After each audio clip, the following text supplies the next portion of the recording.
Hello, good evening mga kalakwatsero. So today is January 7. So Sunday ngayon mga kalakwatsero. So ngayon nandini tayo sa The Outlet Diba, no? Pinakamalaking outlet mall sa buong bansa, itong The Outlet. So yan, The Park.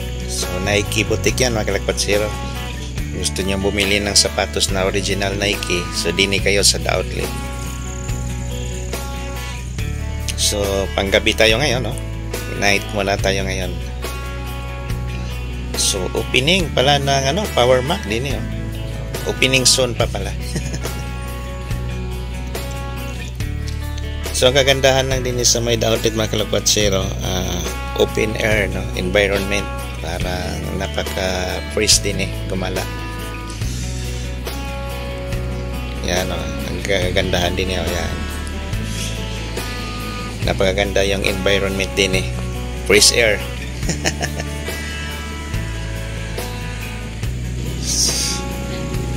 So yan yung papuntang Lima Industrial Park yan. So din merong rides din din muna tayo tambay saglit mga kalakwatsero.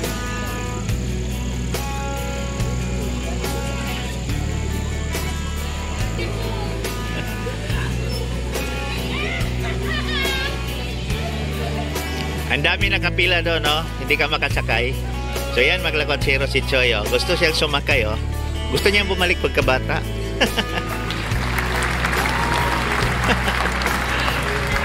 Haba ang pila doon, oh. Yan ang pila, oh. Gusto kayo mag-ride, oh. Ang dami, oh. Ang dami. Dini naman, tuwang-tuwa yung mga bata, oh.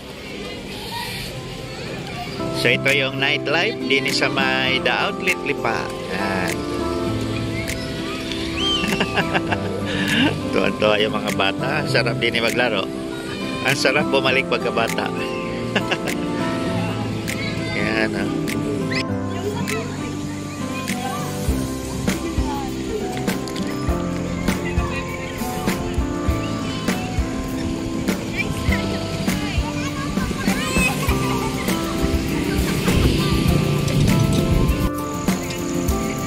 So yan mga kalakwatsero, bago tayo ngayon, tahimik na. So yan yung palabas, so puntang CP Laurel Highway. Yan. Then dito naman sa ito na yung papunta doon sa mga industrial zone, no? Yan, sa unahan doon na yung gate. Papasok na tayo sa industrial zone. Ang daming company dyan mga kalakwatsero. So dini naman ito na yung parang amusement center nila, yan, Field of Rides. So nandini pa rin, no? Nagbukas to noong September. So tuwang-tuwa yung mga bata din, oh. Hanggang ngayon, oh, marami pa rin bata. So daming rides pa rin din, So ngayon konti na lang yung tao, di kagaya no December. So pati din oh. Dati ang dami, puno ng tao din Ngayon, kunti-kunti pa rin. So, yan yan mga rides, oh. So, maganda ngayon mag-rides kasi hindi na crowded, oh. Hindi na siksikan, hindi kagaya ng December. Grabe, nakapila pa yung mga tao din So, din pala, meron din pala mga rides din, oh. Paikot ng buong outlet. Yan. Parang bago lang to. Last visit ko din parang wala pa to. So yan, ito naman yung pinaka-center ng outlet. Yan. So nandun yung mga kainan. Yan. Kung gusto nyo mag-relax, mga coffee shop. So parang BGC style pa rin mga kalakwatsero. Kung napunta kayo ng Taguig sa may BGC, Global City, Taguig. Almost same lang. So nandini pala yung Christmas tree. Una nating gala, wala pa to So yan, panoorin natin yung Christmas lights nila din mga kalakwatsero. So hanggang 3rd week pa to din mga kalakwatsero. After siguro ng pista ng Lipa. So manood muna tayo sa kanilang Christmas lights. Parang lang laser type lang pala to. Yan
So yan na si Choy, the Explorer. Nagutom na.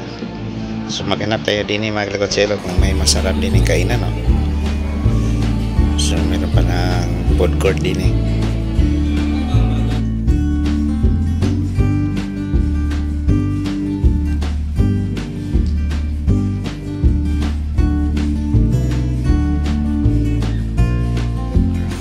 So hanap po na tayo mga kalikotsero. Walang doon, no? Maganda yung pagkain doon. Dito tayo sa kanilang flavors. So meron palang market din mga native products. Yan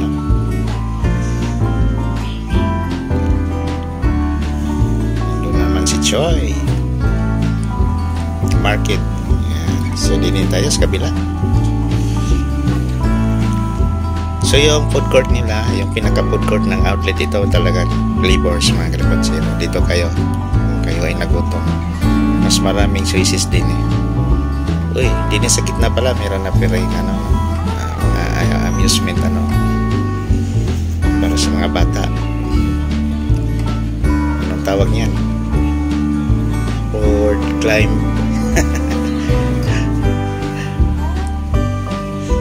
So ito yung paborito natin, pinarot.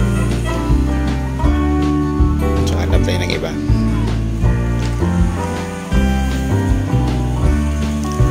Ito, the crunch. So try natin itong the crunch mga kalikotsero. Boneless chicken daw.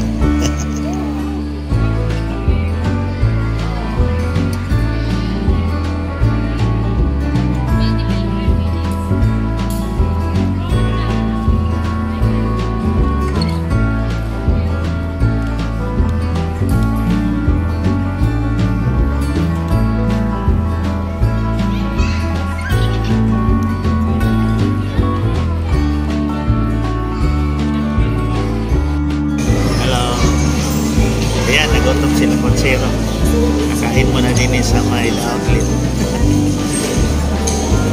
So din para paring para Christmas pa rin din eh. Dami pa rin tao din sa may The Outlet.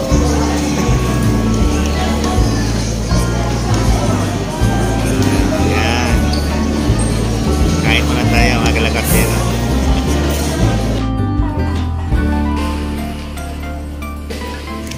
So yan, ikot-ikot muna tayo mga kalakatero. Busog tayo doon sa The Crunch. Sarap ng chicken nila. So ito lang yung kagandahan din sa may Outlet Lipayan, no? Napaka-environmental, ano, ang dating, no? So din maraming sapatusan din na butik. So kagandahan din open air tayo. Din meron na palang 7-Eleven, no? Din maraming mga tambayan din no? Mga upuan yan, no? May upuan, may lamisa. So pwede tayong tambay lang. So ito lang yung kagandahan din sa outlet mga kalakatero. Medyo relaxing place talaga siya. So ma-relax yung ano natin din no? Yung katawan, no? Kasi pwede tayong walking lang, ikot-ikot, tapos fresh air siya. So din puno palagi itong wing bites. So tayong mga Pinoy mahilig talaga sa pakpak, no? Din ito yung pinaka-trademark natin, Cafe de Lipa.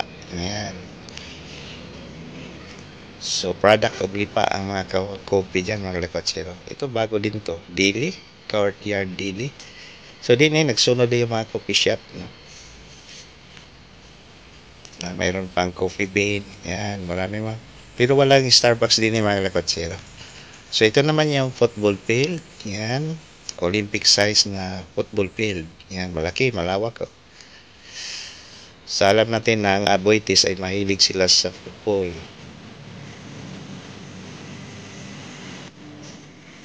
So ito na yung pinakadulo ng The Outlet. Yan, parang south wing. So din naman handa na natin yung Adidas. Adidas na sapatusan. Din ito naman yung Puma. Yan. So Puma. So nandun si Choi. Namasyal sa Puma mga kalakatero.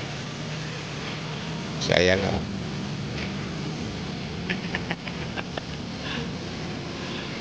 Tapos na nag-shopping siya si Choi.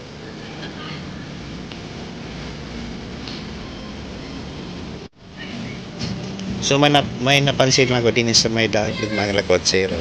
So maraming coffee shop pero walang Starbucks. So hindi na yung train. Din pansin ko rin mga kalakatero, walang Red Ribbon, walang Goldilocks, walang Jollibee, walang Mang Inasal, walang KFC, walang McDonald's. Bakit kaya mga kalakatero? Wala lahat halos eh. So ayan, parang pagod na mga bata. So balik daw tayo doon sa rides. Gusto naman ni Choi doon. Gusto talaga niya sumakay. Kasi kanina haba ng pila. So yan lang mga kalakatero, no? Walang Jollibee, walang McDonald's, walang KFC. Halos wala lahat. Mang Inasal, Goldilocks. So comments na lang kayo. Bakit wala? Hindi ko rin alam mga kalakatero. Ang daming kainan pero wala yung mga hinahanap natin. So yan si Choi. Yan. Nakahanap na. So ayan na si Choi. Excited talaga. Kanina pa yan. Yan. So pagkatapos din ni mga kalakatero, uwi na tayo, no? Sabi ko nga ni Choi, pwede na siyang dumiretso ng Santo Tomas, no? Abot na yan sa Santo Tomas, no? Pwede na yan. Siguro mga 2 oras na sa Santo Tomas na si Choi the Explorer.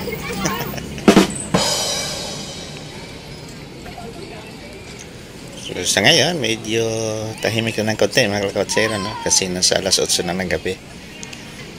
Pero marami pa rin to. Pero mas marami kanina ang pagdating natin.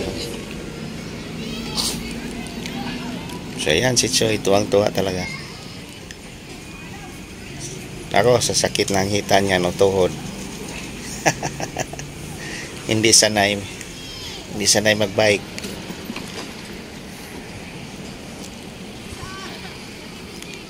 So itong The Outlet mga kalakwatsero, 5-star na ano to, mall.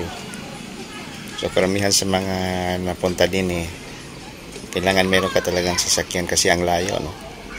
Dinito na rin yung pasyalan sa mga mayayaman din sa may Batangas, like Lipa, Malbar, Santo Tomas. Din maraming mga restaurant din mga kainan. At marami din yung mga foreign restaurant like Japanese restaurant, Italian, Korean.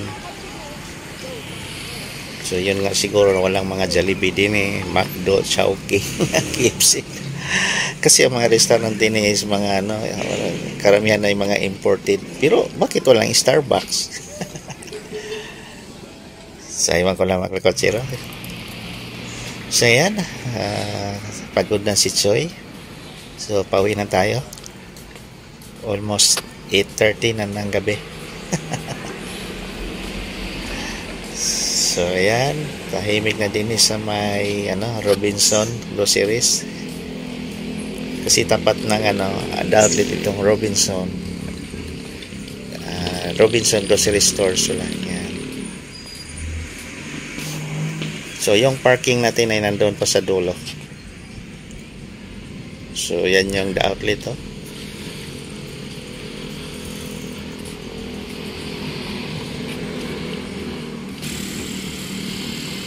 So yan lang mga kalakwatsero, ang kagandahan din sarap talaga gumala.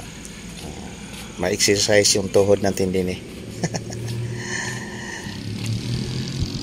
So yan, din na tayo. Maraming salamat sa panood. God bless us all. Thank you. Bye bye. Yan, si Choy.